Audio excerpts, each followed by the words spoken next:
तो फ्रेंड्स, ये है दिलीप कुमार साहब की ग्रेव, यूसुफ खान साहब की। ये है दोस्तों मोहम्मद रफ़ी साहब की कब्र।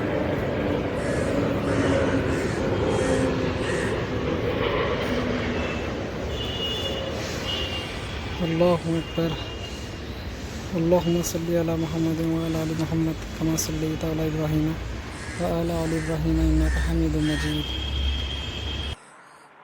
ये कब्र है मधुबाला जी की, मुग़ल आज़म में जो हीरोइन थी उनकी कब्र है ये कब्र है जिया खान की।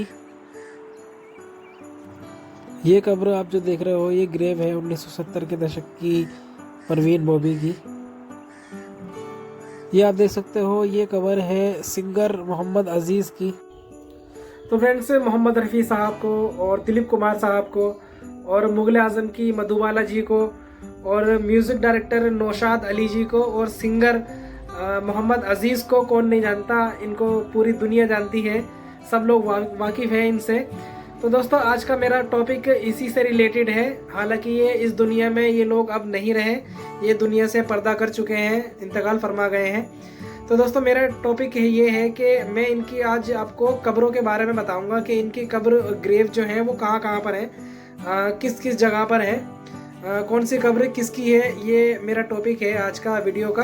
तो दोस्तों, मैं जा रहा हूँ आज सांता क्रूज वेस्ट में, मुंबई में, और ये मुंबई में जुहू में पड़ता है। जुहू गार्डन के जस्ट सामने ही एक कब्रिस्तान है जहाँ पर ये सारी हस्तियाँ सो रही हैं। तो दोस्तों, आज का मेरा व्लॉग इसी से रिलेटेड है, तो दोस्तों बने रहना मेरे साथ में।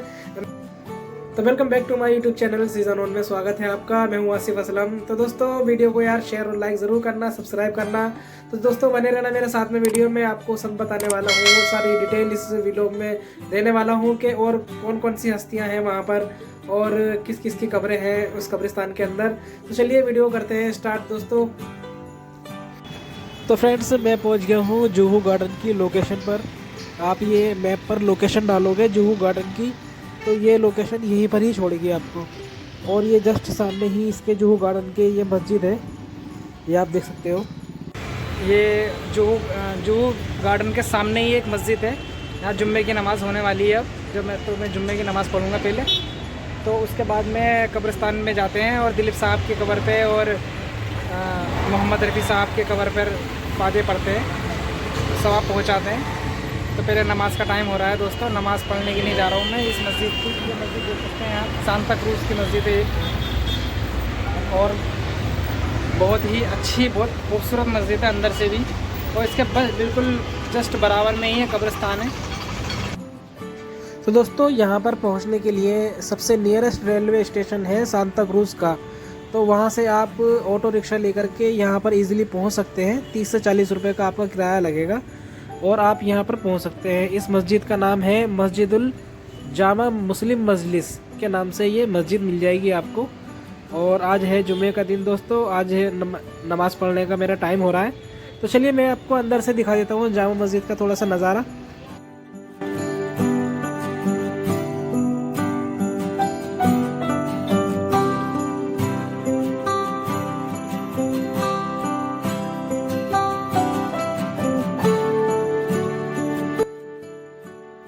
तो दोस्तों, मैंने नमाज़ पढ़ ली है, अब आप चलते हैं कब्रिस्तान की तरफ। ये मस्जिद के गेट से ही ये कब्रिस्तान की तरफ रास्ता जा रहा है। यही वो कब्रिस्तान है दोस्तों जहाँ पर ये बहुत बहुत बड़ी बड़ी हस्तियाँ यहाँ पर दफन है। तो चलिए मैं चलता हूँ आपको कब्रों पे लेके। तो फ्रेंड्स, मैं आपको पहली कब्र जो दिखाने वाला हूँ ये है मोहम्मद यूसुफ खान साहब की। ये देख सकते हो आप, ये रास्ते के बिल्कुल कोने पे ही ये कब्र है, जिसको दिलीप कुमार के नाम से पूरी दुनिया जानती है। यही वो कब्र है मोहम्मद यूसुफ खान साहब की, जिसको दिलीप कुमार के नाम से जानते हैं पूरी दुनिया, जिनको द फर्स्ट खान भी कहा जाता था दोस्तों। 11 दिसंबर 1922 की पैदाइश इनकी पेशावर में हुई पाकिस्तान में, और 7 जुलाई 2021 को अभी हाल ही में 1.5 साल पहले इनकी 98वें साल में इनका निधन हो गया, इंतकाल हो गया कोविड के चलते रहते हुए। तो दोस्तों, कोविड के चलते हुए यहाँ पर इतनी भीड़ थी, अगर ये सोचो कोविड नहीं होता, अगर ये मृत्यु इनकी आजकल के दौर में होती तो यहाँ पर लाखों की भीड़ होती, लाखों की नहीं करोड़ों की भीड़ होती। जितना इनके लोग इस पूरी दुनिया में चाहने वाले हैं। जब हमने भी खबर सुनी इनकी तो बहुत बहुत बुरा लगा दोस्तों। मैंने इनकी कब्र पर हाथ रखा, कब्र को छुआ दोस्तों, फातिहा पढ़ी, सवाब पहुंचाया जो मुझे पहुंचाना था। दोस्तों मुझे बहुत ही सुकून मिला, बहुत ही अच्छा लगा। इनकी कब्रों को मैंने छुआ और मुझे ऐसा लगा जैसे मैंने इनको छुआ है, कुछ फील हुआ, कुछ टच हुआ कि हाँ मैं इनके इतने करीब आया हूँ। तो दोस्तों मैं मुंबई में आया यहाँ पर और मुझे यहाँ पर आने का मौका मिला। ये ही वो मस्जिद है, इसके जस्ट ये आप पटरी पर आओगे, पटरी के यहाँ पर आने के बाद में पटरी के किनारे पर ही आपको तो ये ग्रेव आपको यहाँ पर मिल जाएगी। तो दोस्तों चलते हैं अब दूसरी कब्र की तरफ। ये सामने ही मोहम्मद रफ़ी साहब की कब्र है, तो वहीं चलते हैं। वैसे तो काफ़ी हस्तियों की कब्रें हैं यहाँ पर, परवीन बॉबी जी की कब्र है यहाँ पर, नौशाद अली जी की कब्र है और जिया खान की कब्र है, मधुबाला जी की कब्र है। तो मैं एक एक करके इनकी सबकी कब्रों को आपको दिखाने वाला हूँ। तो दोस्तों बने रहना मेरे साथ में, वीडियो को स्किप मत करना। तो चलिए मोहम्मद रफ़ी साहब की कब्र पर चलते हैं। इस कब्रिस्तान की सबसे बड़ी हस्ती हम कह सकते हैं मोहम्मद रफ़ी साहब यहाँ पर दफन है। दोस्तों बहुत ही जल्दी चले गए मोहम्मद रफ़ी साहब, 1980 में ही इनका इंतकाल हो गया। आज से तकरीबन 42 साल हो गए आज ख़त्म हुए हुए। तो दोस्तों ये है मोहम्मद रफ़ी साहब की कब्र। तो फाइनली मैंने दोस्तों आज इनकी कब्र देख ली मोहम्मद रफ़ी साहब की। ये है इनकी कब्र, देख सकते हो आप। इनकी पहचान ये है कि ये जो पानी का कटोरा रखा हुआ है ये यहीं पर ही रखा रहता है इनकी कब्र के ऊपर। तो दोस्तों ये है रफ़ी साहब की कब्र, जिनको शहनशाह तरन्नुम भी पहले के लोग कहते थे। बहुत बड़ी हस्ती थे दोस्तों। रफ़ी साहब का जन्म दोस्तों 24 दिसंबर 1924 को लाहौर में हुआ था, लाहौर के पंजाब में हुआ था। उस टाइम पर पूरा भारत एक ही था, लेकिन अब तो वो हिस्सा जहाँ पर ये इनकी पैदाइश थी वो पाकिस्तान में चला गया 1947 के बाद में। और 56 साल की उम्र में ये दोस्तों इस दुनिया से चले गए। 31 जुलाई 1980 को ये इस दुनिया से चले गए। तुझे तेरी जल्दी खुदा ने बुलाया, मोहम्मद रफ़ी तू बहुत याद आया, मोहम्मद रफ़ी तू।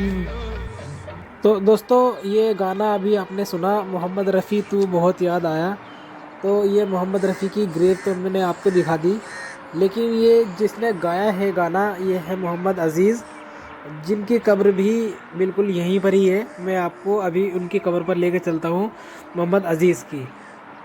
तो दोस्तों यही गाना इन्होंने गाया है, इसी कब्र के अंदर ये सो रहे हैं। ये मोहम्मद अज़ीज़ जी की कब्र है, जिनका पूरा नाम सैयद मोहम्मद अज़ीज़ उन नबी, और इनका पेट नेम जो था वो मुन्ना अज़ीज़ के नाम से लोग इन्हें बुलाते थे। तो ये मोहम्मद अज़ीज़ जी की कब्र आप देख सकते हो। 2 जुलाई 1954 की इनकी कलकत्ता में पैदाइश हुई और 27 नवंबर 2018 को इनका इंतकाल हो गया दोस्तों। ये भी बहुत बड़े फेमस सिंगर रह चुके हैं, इनके गाने आज भी सुने जाते हैं बहुत ज़्यादा। तो चलिए दोस्तों अब दिखाता हूँ मैं आपको दूसरी कब्र। तो दोस्तों ये कब्र जो आप देख रहे हो, ये कब्र एक बहुत बड़ी शख्सियत की कब्र है। ये नौशाद अली जी की कब्र है, जो पुराने म्यूज़िक डायरेक्टर थे, और ये रफ़ी साहब के भी बहुत बड़े दोस्त थे और दिलीप कुमार साहब के भी बहुत गहरे दोस्त थे। ये रफ़ी साहब से भी बड़े थे और दिलीप कुमार साहब से भी बड़े थे। इनकी पैदाइश 25 दिसंबर 1919 को लखनऊ के शहर में हुई थी और 5 मई 2006 को इनका इंतकाल हो गया मुंबई में। तो दोस्तों ये शख्सियत इतनी बड़ी शख्सियत थी कि मैं इनके बारे में जानता नहीं था। मैंने जब गूगल पे इनके बारे में पढ़ा तो पता लगा कि इनका म्यूज़िक इतना फेमस म्यूज़िक हम जानते ही नहीं थे कि इन्होंने दिया है। सारा मुग़ल आज़म में जितना भी म्यूज़िक था वो इनका ही था, और दिलीप कुमार साहब की जितनी भी मूवियाँ थी ज़्यादातर म्यूज़िक वो यही देते थे, नौशाद अली जी। तो दोस्तों बहुत बड़ी शख्सियत थी। और मैं बता दूं आपको, जब हिंदुस्तान में बिना म्यूज़िक के मूवीज़ बनती थी और वो पर्दे पर कभी चलती थी, तो ये पर्दे के पीछे लाइव संगीत बजाया करते थे। और फिर 1931 में जब म्यूज़िक आने लगा मूवीज़ के अंदर, तो फिर ये रिकॉर्ड करने लगे। तो इनका ये था पूरा इतिहास। तो दोस्तों चलते हैं अब दूसरी कब्र की ओर। तो फ्रेंड्स ये कब्र है मधुबाला जी की। अभी हम बात कर रहे थे मुग़ल आज़म की, तो मुग़ल आज़म की जो मधुबाला जी थी, जिनका पूरा नाम मुमताज़ जहाँ बेगम था, और इनकी पैदाइश 14 फरवरी यानी 14 फरवरी 1933 को हुई थी, और ये 36 साल की उम्र में ही 23 फरवरी 1969 को ये इंतकाल फरमा गई। बड़ी जल्दी ही चली गई ये भी। तो फ्रेंड्स ये ग्रेव देख सकते हो आप, ये कब्र है परवीन बॉबी जी की, जो 1970 के दशक की काफ़ी फेमस हीरोइन रह चुकी हैं। काफ़ी सारी हिट फिल्में दी हैं इन्होंने, जैसे सुहाग है, अमर अकबर एंथोनी, और दीवार, काला पत्थर, शान जैसी मूवी इन्होंने बहुत हिट मूवियाँ दी हैं। और इनकी पैदाइश की बात करूँ आप, तो इनकी पैदाइश 4 अप्रैल 1954 की पैदाइश थी, और 20 जनवरी 2005 को ये इस दुनिया को छोड़कर चली गई दोस्तों। तो फ्रेंड्स लास्ट में मैं ये कब्र आपको जो दिखला रहा हूँ, ये है जिया खान की कब्र। आप जानते ही होंगे, इनकी 3 मूवियाँ हैं, 3-4 मूवी हैं बॉलीवुड में, जैसे निशब्द है, गजनी है और हाउसफुल है। 25 साल की उम्र में महज इनका इंतकाल हो गया। 3 जून 2013 को ये इस दुनिया को छोड़कर के चली गई। तो फ्रेंड्स यही थी वो ग्रेव्स जिनके लिए मैं यहाँ पर आया था इतनी दूर से। तो दोस्तों मैं एक शख्सियत से और मिलाना चाहता हूँ आपको। जैसे ही मैं इस मस्जिद में यहाँ पर एंट्री करी थी मैंने, तो मैंने यहाँ पर एक आंटी जी को देखा था, जो 25 साल से यहाँ पर खिदमत कर रही हैं मस्जिद की। मैं आपको एक बार दिखा देता हूँ उनको। तो दोस्तों ये देख रहे हो आप, यही वो आंटी जी हैं। दोस्तों इनकी एक ख़ास बात है जो मैं आपको बता रहा हूँ, जो मुझे लगी यहाँ पर आके। तो फ्रेंड्स जुमे के दिन यहाँ पर हज़ारों लोग नमाज़ पढ़ने के लिए आते हैं। तो ये आंटी जी जो है ना, जूते और चप्पल रखती हैं यहाँ पर लोगों के, लेकिन इन्हें कोई पर्ची नहीं देती, कोई टोकन नहीं देती। लेकिन 25 सालों से इनसे कोई गलती नहीं हुई कि किसी के चप्पल किसी को दे दिए, किसी के जूते किसी को दे दिए। ये सिर्फ शक्ल याद रखती हैं और वो जूते उसी को ही मिलते हैं। मैंने भी अपने जूते दिए थे, और नमाज़ पढ़ने के बाद में इन्होंने मुझे जूते दे दिए, जबकि मैं इनसे पहली बार मिला था। दोस्तों मेरे लिए ये बहुत यूनिक बात लगी, बहुत अलग बात लगी। हज़ारों चप्पल और हज़ारों जूते इनके पास रखे हुए होते हैं, तो पता नहीं वो कैसे याद रह जाते हैं इनको। अल्लाह पाक इन्हें सेहत और तंदुरुस्ती दे और लंबी उम्र दे। मुझे तो ये बहुत बड़ी बात लगी दोस्तों। तो दोस्तों वीडियो को मैं करता हूँ अब यहीं पर एंड। वीडियो कैसी लगी आप लोगों को यार कमेंट बॉक्स में ज़रूर बताना। वीडियो को यार लाइक और शेयर ज़रूर करना, सब्सक्राइब करना मेरे चैनल को। तो दोस्तों मैं मिलता हूँ आपसे नेक्स्ट वीडियो में, तब तक के लिए आपसे मैं विदा लेता हूँ। शब ब खैर एंड गुड बाय।